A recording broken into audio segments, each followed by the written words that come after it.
Hello student, आज हम discuss करेंगे banking of road. 11th class का टॉपिक है, थर्ड यूनिट से बैंकिंग ऑफ रोड। रोड का बैंक होना।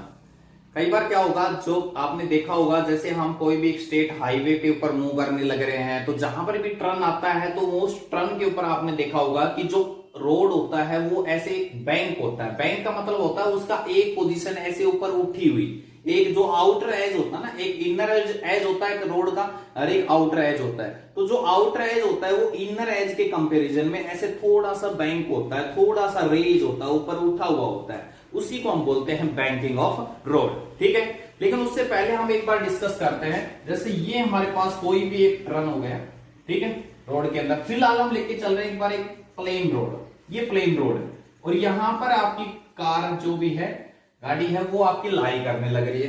ठीक है, तो अब यहां पर आपके पास, आपको पता है यहां पर जो कार है उसका पूरा वेट डाउनवर्ड डायरेक्शन में लाई करेगा और उसका रिएक्शनल फोर्स अपवर्ड डायरेक्शन में लाई करेगा। ठीक है, आई बात समझ में। और आपको पता है जैसे कार आपकी टर्न करेगी सर्कल में, ठीक है, क्योंकि कर्व्ड रोड है तो सर्कल में जैसे टर्न करेगी तो आपको पता है सेंट्रीपिटल फोर्स अप्लाई होगा। ठीक है, अब उस सेंट्रीपिटल फोर्स को बैलेंस करना तो जरूरी पड़ेगा। ठीक है, आई बात समझ में। तो अब जैसे ही आपकी कार ऐसे टर्न करेगी तो इस साइड में आपका जो है वो फ्रिक्शनल फोर्स अप्लाई होगा। ठीक है, क्योंकि देखिए ऐसे ऐसे रोड है, मान लो ऐसे ऐसे, ये बिल्कुल प्लेन रोड हो गया, ठीक है, और ये कर्व्ड हो गया। ऐसे जैसे टर्न आया तो वो आपकी कार क्या है, ऐसे स्कीडिंग ना करे, स्लिप ना करे, ठीक है, तो आपका फ्रिक्शनल फोर्स लगेगा ऐसे।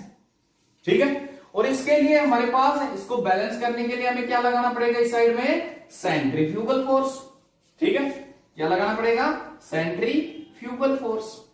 ठीक है, इसको हम स्यूडो फोर्स भी बोलते हैं, स्यूडो फोर्स। ठीक है, जैसे अब यहां पर दो केसेस अराइज हो जाते हैं। मतलब अगर आप गाड़ी के अंदर देखते हो कि जैसे आप मान लो गाड़ी के अंदर बैठे हैं और जैसे गाड़ी ने सर्कल के ऊपर टर्न किया तो आपने क्या ऑब्जर्व करते हो यहां पर कि जैसे गाड़ी टर्न करती है तो आपका आउटवर्ड डायरेक्शन में आपका है ना फोर्स लगता है। जैसे मान लो गाड़ी इस साइड में टर्न करती है तो आपकी बॉडी इस साइड में आउटवर्ड डायरेक्शन में मूव करती है। ठीक, वो होता है सेंट्रीफ्यूगल फोर्स। और अगर मान लो आप गाड़ी से बाहर लाई कर रहे हैं तो आपको लग रहा है कि भी गाड़ी जैसे इससे टर्न, ऐसे टर्न करने लग रही है सर्कल के ऊपर, तो उस केस में आपको लगता है कि इसको कौन प्रोवाइड करने लग रहा है, सेंट्रीपिटल। देखिए दो टाइप के फोर्स होते हैं, सेंट्रीपिटल और सेंट्रीफ्यूगल। दोनों की अगर हम बात करें, फॉर्मूला जो हम यूज करते हैं वो यही होता है mv²/r। ठीक है, बस वो आपका आ जाता है कि भाई स्यूडो फोर्स मतलब आप गाड़ी के अंदर हैं तो महसूस क्या कर रहे हैं, या फिर बाहर लाई कर रहे हैं तो उस केस में क्या महसूस कर रहे हैं। ठीक है, तो स्यूडो फोर्स इसी को बोलते हैं सेंट्रीफ्यूगल फोर्स को। ठीक है, तो जैसे आपने, मैं एक एग्जांपल और देते हैं, रस्सी के एक पत्थर बांध के ऐसे घुमाइए, ठीक है, ऐसे सर्कल में जैसे उसको घुमाते हैं तो आपके थंब के ऊपर जो फोर्स लगेगा वो आपका, क्योंकि जैसे मान लो रस्सी ब्रेक होती है तो आपका पत्थर जाता है आउटवर्ड डायरेक्शन में। क्यों जा रहा है, क्योंकि सेंट्रीफ्यूगल फोर्स की वजह से। ठीक है, तो सेंट्रीफ्यूगल जो होता है वो सर्कल में जैसे कोई बॉडी घूम रही है तो आउटवर्ड डायरेक्शन में जो लगता है वो सेंट्रीफ्यूगल होता है, और जो अंदर रेडियस के अलोंग जो लगता है दैट इज सेंट्रीपिटल फोर्स। ठीक है, तो यहां पर आपका जो फ्रिक्शनल फोर्स है, क्योंकि कर्व करेगी बॉडी, ठीक है, और कर्व करेगी तो जो फ्रिक्शनल फोर्स है वो आपका greater than is equal to होगा सेंट्रीपिटल के। ठीक है, क्योंकि हमें सेफ ड्राइव करना है कि आपकी गाड़ी को स्कीडिंग ना करे, तो उसके लिए जरूरी होगा आपका जो सेंट्रीपिटल फोर्स है वो ग्रेटर देन होना चाहिए किससे, sorry, frictional force is greater than is equal to centripetal force. ठीक है, और यू नो दैट फ्रिक्शन क्या होता है, F is equal to mu R which is greater than is equal to mv²/r। और r किसके इक्वल है, यहां से बैलेंस करें वेट को, mg is greater than is equal to mv²/r। m से m कैंसिल आउट, तो वेलोसिटी जो मिनिमम होनी चाहिए। ठीक है, ये जो रोड था ये तो हमारे पास क्या है, प्लेन रोड है। अब जैसे हम कर्व रोड करेंगे ना, ठीक है, तो उस केस में क्या है, हम स्पीड को बढ़ा सकते हैं। ठीक है, क्योंकि सेंट्रीफ्यूगल फोर्स आपके पास वहां पर प्रोवाइड होगा, तो वो जो गाड़ी है तो हम ऐसे लेके आए, देखिए इनर की साइड में, और फिर एक ऐसे लेके आए आउटर पोर्शन पे। ठीक है, तो आउटर पोर्शन और इनर पोर्शन में दोनों के अंदर क्या हो जाता है, रेडियस का फर्क हो जाता है। जो आपने टर्न लिया है, ये जो आपने रेडियस ली, ये जो सर्कल लिया है, ये जो सर्कल की रेडियस होगी, तो ये जो रेडियस है ये आपकी चेंज हो जाती है। ठीक है, और रेडियस जब चेंज होगी तो आपका फोर्स है वो चेंज होगा। ठीक है, तो जो सेंट्रीफ्यूगल फोर्स जो हम यहां पर बात करते हैं बैंकिंग ऑफ रोड, तो जो रोड है वो हाईवे वगैरह पर खाली इतना ज्यादा तो नहीं करते, लेकिन हाईवे वगैरह पे करते हैं। आपने जो कॉमन जो सिटी रोड होते हैं उनमें इतना ज्यादा बैंक नहीं करते जितना हाईवे के ऊपर ज्यादा करते हैं। ठीक है, वहां पर आपको ऐसे रेलवे जो ट्रैक होते हैं उनके अंदर भी आपको ये चीजें देखने को मिलेंगी। तो हम एक बार निकालते हैं वो वेलोसिटी कितनी होगी उस बैंक रोड के ऊपर। तो ये तो हमारे पास हो गया इसका इनर एज, ठीक है, ये इनर वाला हो गया, और ये हो गया आपका आउटर एज।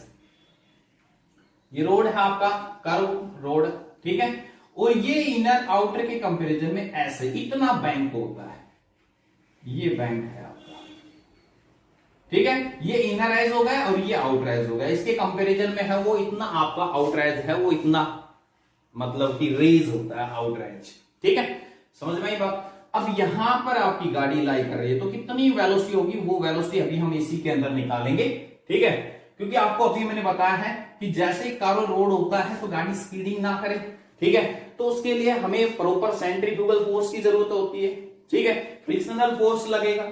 ठीक है, तो फ्रिक्शनल फोर्स भी हमारा हम सोचते हैं कि कम से कम लगे, क्योंकि ज्यादा फ्रिक्शन होगा तो टायर का जो भी गाड़ी के टायर होते हैं वो कटने फटने के डर होता है हमें।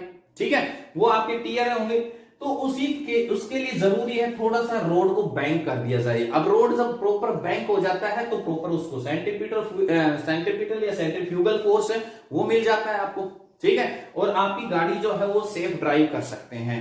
ठीक है, समझ में आई बात, एक मैक्सिमम वेलोसिटी के साथ। तो कितनी वेलोसिटी होगी वो वेलोसिटी हम इसी के अंदर फाइंड आउट करते हैं एक बार। तो ध्यान से देखें, यहां पर ये बॉडी है आपकी, ये कार है। ठीक है, और इसी कार का वेट आपका बिल्कुल डाउनवर्ड डायरेक्शन में लगेगा mg।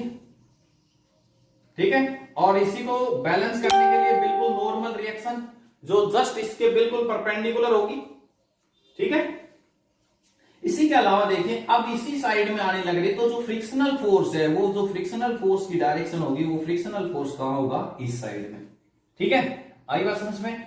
ऐसे ये आपके पास नॉर्मल रिएक्शन का ये है आपके पास एंगल थीटा, तो ये इसका हॉरिजॉन्टल कंपोनेंट हो जाएगा r cos थीटा। ठीक है, इधर ये आपके पास इसका वर्टिकल कंपोनेंट हो जाएगा r sin थीटा। ठीक है, सिमिलरली ये आपके पास एंगल थीटा हो जाएगा यहां पर, और जब ये थीटा हो जाएगा तो ये इसका हॉरिजॉन्टल कंपोनेंट होगा फ्रिक्शन का f cos थीटा। ठीक है, और इधर क्या हो जाएगा f sin थीटा। समझ में आई बात भाई। ऐसे टर्न है ना, तो ऐसे जैसे कर्व रोड होता है ऐसे, तो उसमें गाड़ी ऐसे स्कीडिंग ना करे, गिरे ना। ठीक है, तो उसके लिए जरूरी है हमें सेंट्रीपिटल फोर्स प्रोवाइड करना। ठीक है, तो इधर से ये आपको सेंट्रीपिटल फोर्स प्रोवाइड करेगा। ठीक है, कर दीजिए बैलेंस। क्या रिजल्ट मिलता है यहां से कि r cos थीटा जो हमारे पास है वो किसके इक्वल हो जाएगा, mg प्लस में f sin थीटा के इक्वल। ठीक है, और ये इधर इसके सेंटर की तरफ जो लग रहा है, जिसको बैलेंस करने वाला है सेंट्रीपिटल फोर्स, वो क्या है r sin थीटा प्लस में f cos theta is equal to centripetal force mv square by r। ठीक है, f आपको पता है फ्रिक्शनल फोर्स जो हमारे पास है वो किसके इक्वल होगा, म्यू r के। f हमारे पास पीछे हमने पढ़ा है किसके इक्वल होगा, म्यू r के। इसके अंदर वैल्यू पुट कीजिए, क्या रिजल्ट मिलता है आपको।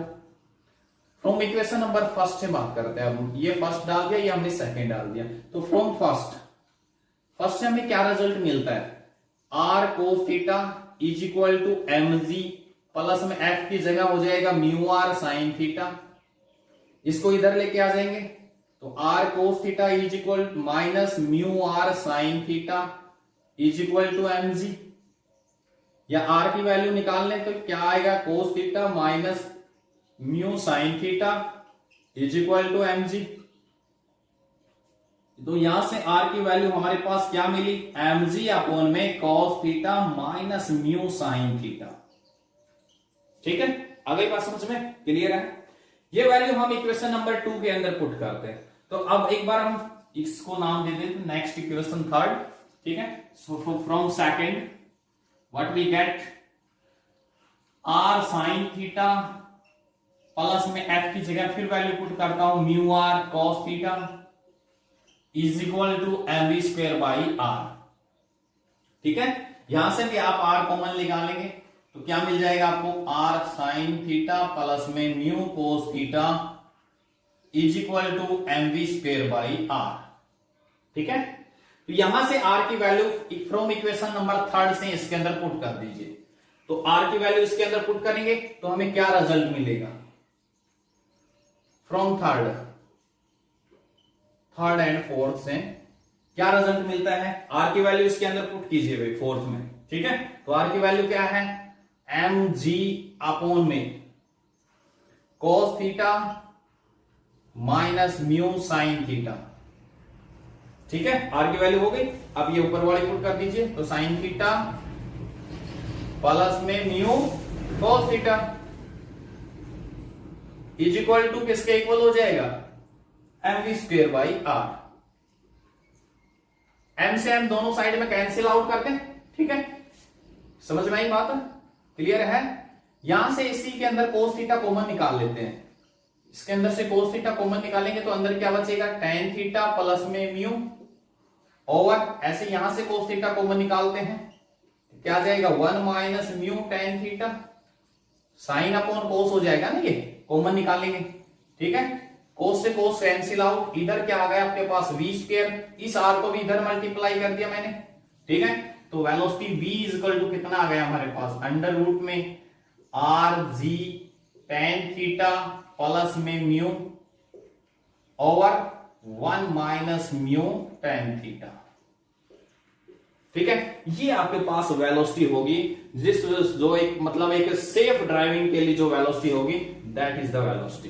ठीक है, और अगर मान लो आपका रोड बिल्कुल स्मूथ शाइनिंग है, फ्रिक्शन है ही नहीं उसके ऊपर, फ्रिक्शन की वैल्यू 0 है, तो उस केस में हमारे पास क्या आ जाएगी velocity, v is equal to under root R G ten theta. ठीक है, अगर आपका रोड बिल्कुल स्मूथ है तो समझ में आई बात, क्लियर है अच्छी तरह से।